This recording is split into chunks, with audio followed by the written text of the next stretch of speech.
여러분 안녕하십니까? 포항 MBC 뉴스입니다. 포항 지진 발생 2년을 맞아 포항문화방송은 사흘간 지진 기획 뉴스를 연속 방송합니다. 첫 순서로 지진 피해로 2년째 고통을 겪고 있는 이재민들의 생생한 목소리를 담아봤습니다. 이재민들은 국가가 추진한 지열 발전 때문에 삶의 터전을 잃었는데 정부와 지자체는 2년째 손을 놓고 있다고 주장합니다. 박성아 기자입니다. 포항 지진 2년, 삶의 터전을 잃은 한미 장관 맨션 아파트 이재민들이 또다시 길거리로 나섰습니다. 포항시가 무대책으로 일관하고 있다며 책임 있는 행정을 요구했습니다. 언제 무너질지 모를 위험한 아파트에서 대한민국 정부와 포항시의 무능하고 무책임한 방치 속에 고통의 나날을 보내고 있다. 지진 피해 아파트에 문제가 없다는 포항시의 판정에 대해 무너져가는 집에서 하루하루 목숨을 걸고 살고 있다고 주장합니다. 하루를 살아도 안전하게 살아야 되는 거지. 밤에 자다가도 뿌직뿌직 소리가 나면 불안해서 잠을 잘 수가 없어요. 그래서 또 무너지나 싶어 또 쫓아나오기도 하고. 주민들은 지진 발생 이후 2년이 지나면서 아파트 곳곳에 발생한 균열이 갈수록 커지고 있다고 말합니다. 비가 오면은 부식이 돼가지고 자꾸 더 금이 더 나고 비가 오면 비가 집 안으로 새 들어오고 이런 게 언제 무너질지 그걸 몰라요. 부서진 아파트에서 어린 두 자녀와 살아갈 수밖에 없는 허지숙 씨는 지진 트라우마의 하루하루가 고통의 연속입니다. 천둥 번개만 쳐도 위에서 쿵쿵 소리만 나도 엄마 지진 온 거 아니야 라는 소리를 계속 반복을 해요. 또 포항시가 LH 임대아파트 이주를 제안했지만 임대 기간이 2년에 불과해 근본적인 대책이 될 수 없다며 이재민들은 반발하고 있습니다. 물이 새는 집이 많고 누전이 돼서 집에서 살지 못하는 사람들이 많아요. 그런데 그냥 시에서는 2년 동안 거기 그냥 가서 살아라. 2년 후에는 아무 보장이 없습니다. 이걸 대책이라 할 수 없습니다. 지진 2년이 지나도록 아무것도 달라지지 않은 현실 앞에 이재민들은 고통의 나날을 보내고 있습니다. MBC 뉴스 박성아입니다. 포항 지진 이후 도시재생 사업과 이재민 이주 대책, 지진특별법 제정 등 다양한 대책과 계획은 나왔지만 무엇 하나 속시원히 해결된 건 없습니다. 포항시도 2년이란 시간 동안 도대체 뭘 했는지 무거운 책임을 물을 수밖에 없습니다. 이강덕 포항시장에게 앞으로의 대책을 들어봤습니다. 이규설 기자입니다.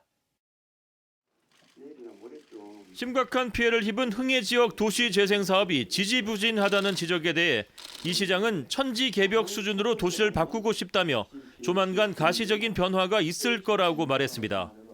철거 작업이 시작되면은 아마 가시적으로 우리 시민들이 피부를 느낄 수 있지 않을까 생각하고 그 전에 공도청의 매입 작업이 지금 상당수가 진행이 됐거든요. 그래서 철거도 곧 조만간에 시작될 수 있을 거다 이렇게 보고 있습니다. 지진을 촉발한 지열발전소 부지는 산자부가 매입할 수 있도록 건의하고 지진계와 지하수계 등 관측 장비를 추가로 설치해 스위스 바젤처럼 모니터링하겠다고 밝혔습니다. 2년째 흥해 대피소에 머물고 있는 96가구 가운데 이주를 희망한 62가구는 LH와 협의해 집을 마련해 주기로 했지만 나머지 34가구가 계속 대피소에 머물러야 하는 상황에 대해선 뾰족한 해결책을 내놓지 못했습니다. 소파 입은 분들이 많은 걸로 알고 있거든요. 소파 입은 것은 저희가 임의대로 전파다 또 반파다 이렇게 할 수가 없거든요. 그래서 그 전문가 판단을 거쳐야 되니까 그 부분은 현재 주민들 희망사항과 또 전문가 판단이 달라서 법원에 지금 재판 계류 중에 있습니다. 포항 시민들의 최대 관심사인 지진특별법 제정에 대해선 조심스러운 입장을 취했습니다. 이 시장은 이번 정기국회에서 특별법이 의결될 수 있도록 최선을 다하고 있지만 현실적인 걸림돌이 많다며 말을 아꼈습니다. 만약에 산자위에서 이번에 사실은 의결이 안 되면은 실질적으로 내년 1월 임시국회에 가서 이게 다시 심의 된다 하는 것은 어려울 수가 있습니다. 왜냐하면 내년 넘어가면은 전부 총선에 정치권이 전부 몰입하기 때문에. 포항시는 지진특별법의 조속한 제정을 위해 모든 역량을 집중하겠다고 밝혔지만 결과를 낙관하기는 쉽지 않아 보입니다. MBC 뉴스 이규설입니다. 영덕군이 태풍 미탁 피해 주민들에게 재난지원금을 지급하기 시작한 데 이어서 울진군도 다음 주 재난지원금을 지급합니다. 영덕군은 사망 1,000만 원, 부상 250만 원을 비롯해 주택 전파 1,300만 원, 반파 650만 원, 침수 100만 원 등 총 8억 5천여만 원을 지급했고 이달 중 농업시설 재난지원금도 지급합니다. 태풍 미탁 피해 규모가 가장 큰 울진군은 다음 주 피해 주민들에게 인명과 주택 피해 재난지원금 60억 원을 전달할 예정입니다. 포항시청 CCTV 관제사 44명이 기자회견을 갖고 정규직 전환을 요구하고 포항시가 노사협의에 나서지 않을 경우 파업에 돌입하겠다고 밝혔습니다. 이들은 CCTV 관제사들은 24시간 시민 안전을 위해 일하는 만큼 정규직 전환이 시급하다며 대구 등 8개 시군은 이미 지난 5월 정규직화됐다고 밝혔습니다.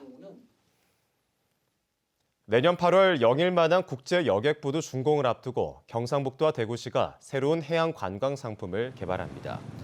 포항 영일만항에 대형 크루즈선을 유치하고 경북의 역사문화 유적과 대구의 쇼핑 인프라를 연계한 맞춤형 관광 상품을 공동 개발합니다. 또 경북도와 대구시는 관광협의체를 운영하고 글로벌 경쟁력을 갖춘 관광 콘텐츠도 함께 개발할 계획입니다. 이상으로 포항 MBC 뉴스를 마칩니다. 여러분 고맙습니다.